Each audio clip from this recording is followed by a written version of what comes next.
Okay, so we are having a grungy garage Saturday today. Um, Quick weather report. It's not as bad as it could be. It's still a typical disgusting, dastardly Pennsylvania summer. I hate this place.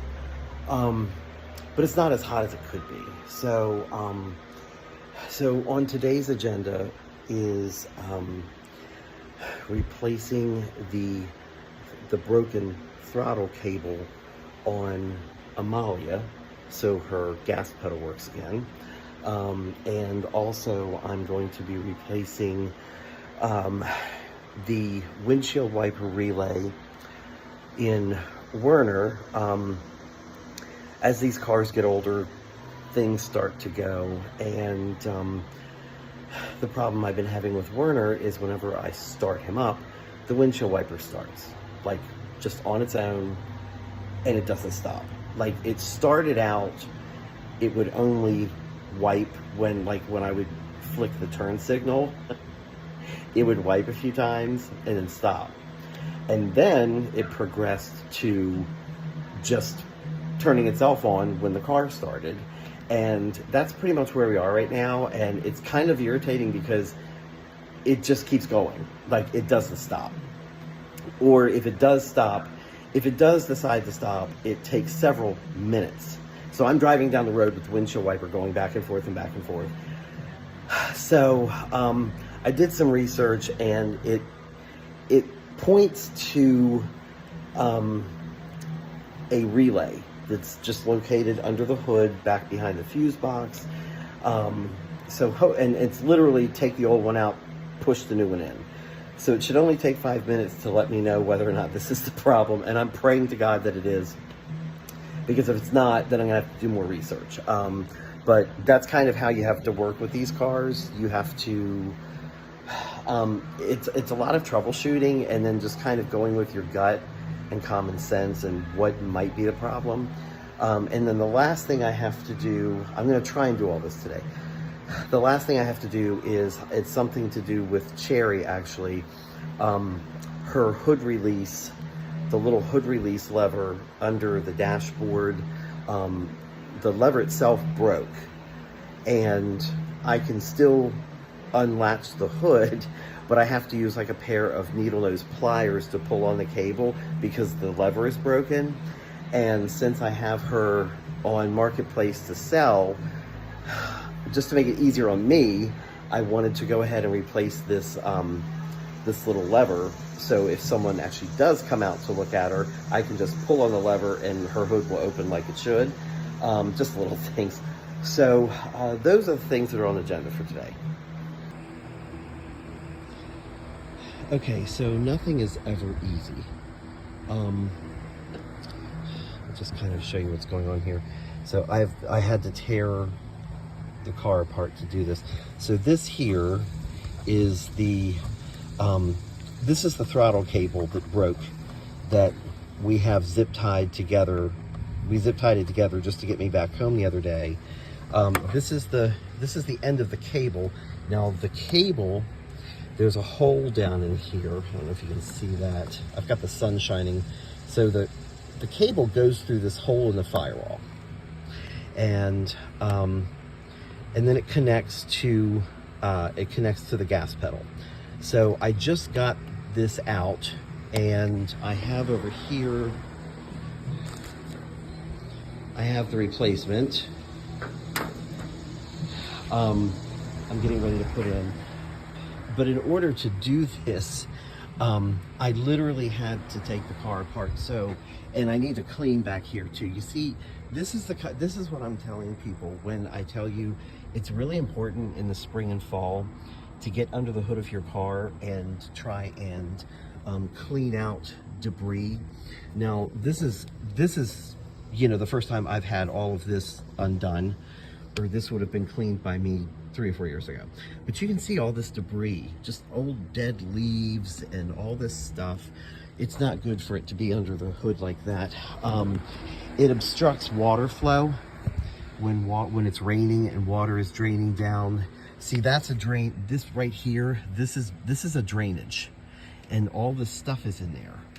And then down here, you can just see it's just a mess. So I have to get out the vacuum cleaner and vacuum all this out of here. But in order to get to this hole down here, where my finger's pointing, in order to get to that, I had to remove the entire windshield wiper mechanism, and this big piece back here, that's the windshield cowl that covers up the edge of the windshield. You can see where the rubber gasket lies, because it's like dirty right there. So I'm going to clean all this up before I put everything back. But a lot of times, you know, replacing the actual part doesn't take that much time. It's getting to the part. And in this case, because that window cowl was hanging over where I needed to be, I couldn't get my hand in there. And I don't have really huge, like, mitt-like hands, but I just couldn't get my hand back in there. So we had to take all of this apart. It's not a big deal. It's easy to put back together. And then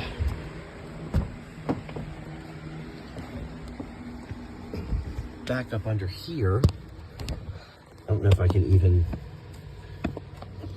so back up under there is where the cable connects. It comes through the hole in the firewall. I don't even know if you can see the hole, probably not, but it comes to the hole in the firewall, and then it connects right to that metal piece hanging down there. So it's not a difficult job. It just requires disassembling some stuff, as you can see. If you've ever wanted to know what the underside, what up inside your dashboard looks like, this is it. So we're going to try and get this replaced, and God help me, hopefully it works. Stay tuned. Okay, so we are back. I finally have the car all put back together. So this here, that's what I replaced. This is the throttle cable. That is connected all the way down through there, and then it connects to the gas pedal. And this one here, this is the old one. So this is what was rigged the other day with zip ties so I could get the car home. And this end actually connects into a metal bracket that attaches to the gas pedal. So, you know, it wasn't hard. It really wasn't hard to do this. It was more difficult to get to the part, to get it, you know, than it was to replace it. Replacing it was very easy.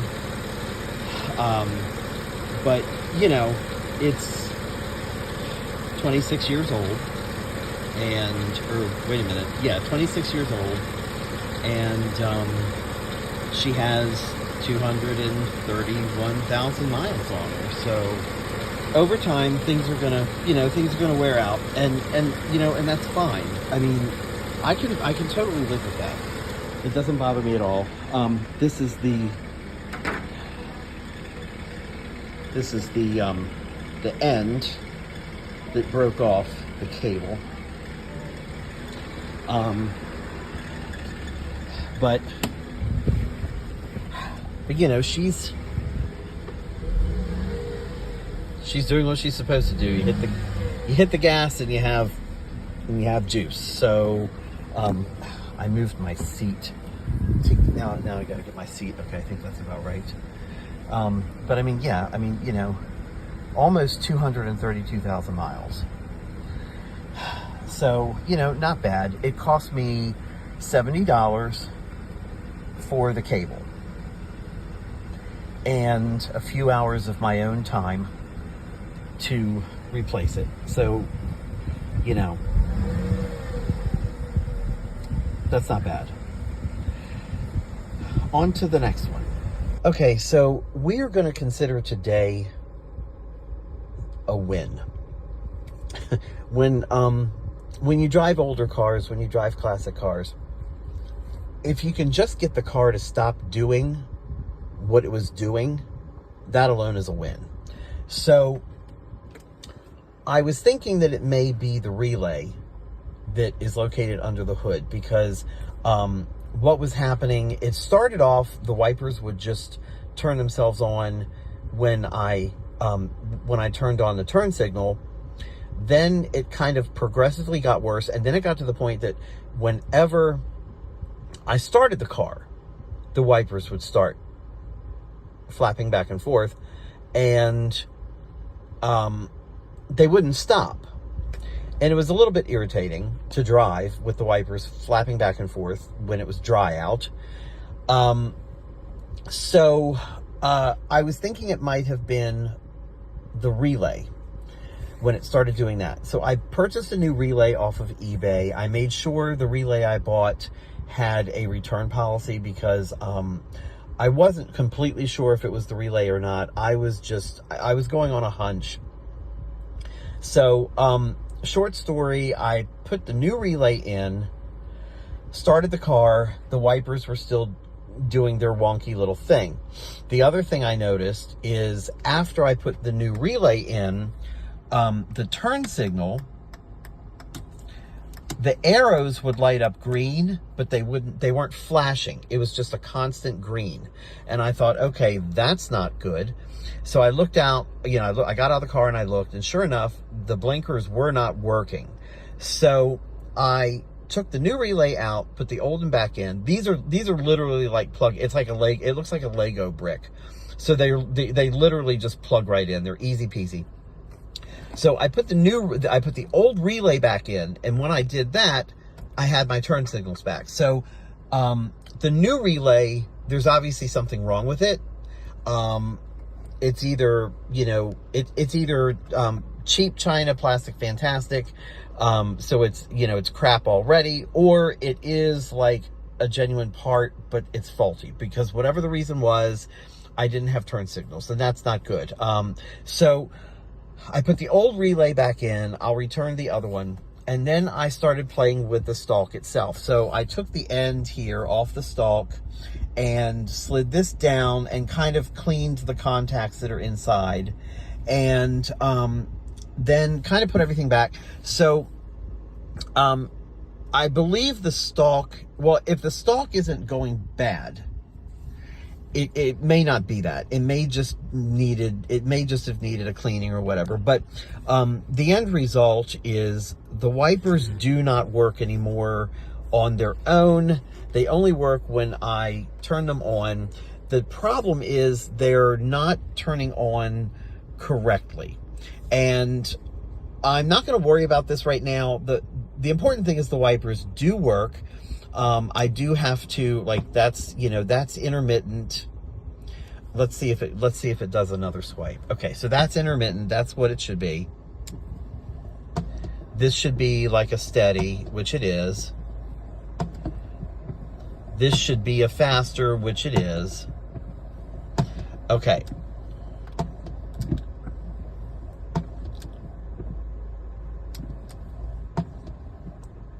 Okay, so the wipers right now are behaving the way they should. They're not turning on with the turn signal. Again, there are little pins and metal connections down inside the stalk. And one of the YouTube videos that I watch, and for real guys, you need to watch YouTube videos if you ever need to figure out what's going on with a car, because I'm telling you, this is how I learn all my shit.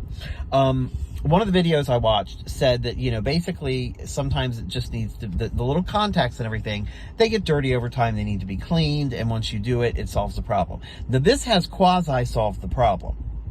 I'm not putting the end back on the stalk just yet, because I want to give it a few days and see if it's, I want to see if it starts acting up again. But for now it's fixed. I need to get washer fluid, because I basically emptied the washer tank testing these dumb things. But they basically work, at least now. So we're going to consider this a win. At least I can drive the car now without the wipers going back and forth constantly. And I just kind of laugh about these things at this point. You know, it's an older car. This car is a 93. So, you know, it's what? It's over 30 years old. It's 35-ish, whatever years old. Of course things are going to go wonky with it here and there. I don't have oil pressure right now. I do, and the gauge does work. I'm still investigating that. I actually bought a part to swap out to see if that fixes that problem. But I do have oil in the car. I do have oil pressure, and when sometimes it'll bounce up and it'll start working, sometimes it doesn't. Again, it's just, you know, this is the nature of these cars. I was driving the convertible the other day, and this little analog clock here on the dash, that analog clock is in like all older Mercedes. And I noticed when I got the convertible the other day, the clock was wrong, and it shouldn't have been. And so I got the clock set right, and then on my drive to the office, I realized the clock's not working anymore. So, I mean, again, it's, you know, that car is an 84. So it's, you know, it's 40 some years old. And you know what? If the little clock wants to die, I'll try and fix it. I'll try and figure out how to fix it. But if it wants to die, you know, it can just die right now. I'm not, these are little things, and they just don't bother me that much, because I understand you know, the cars are old. I still, you know, I'm still firm on the fact that I would much rather drive these cars. I would much rather drive cars like this than anything new. So the trade-off is, you know, they have little personalities and they have little wonkiness. But I would much rather drive these. So we're going to consider today a win. We're going to go in and get a shower. I'm all excited. I got my cars fixed. And so yeah, today was a good day. Okay, so cheers to another successful garage. This is a Saturday. Got done everything today that I wanted to get done. So I've been out here for like 5 or 6 hours, much longer than I anticipated, but at least I got everything done that I wanted to do. I've got grungy hands, so I have to go and get cleaned up. But tomorrow will be a rest day. It really will be. I plan on taking the dogs to the park now that the wagon is fixed. Today was kind of a work day. Tomorrow will be a fun day. But I'm really excited that we got these couple things accomplished.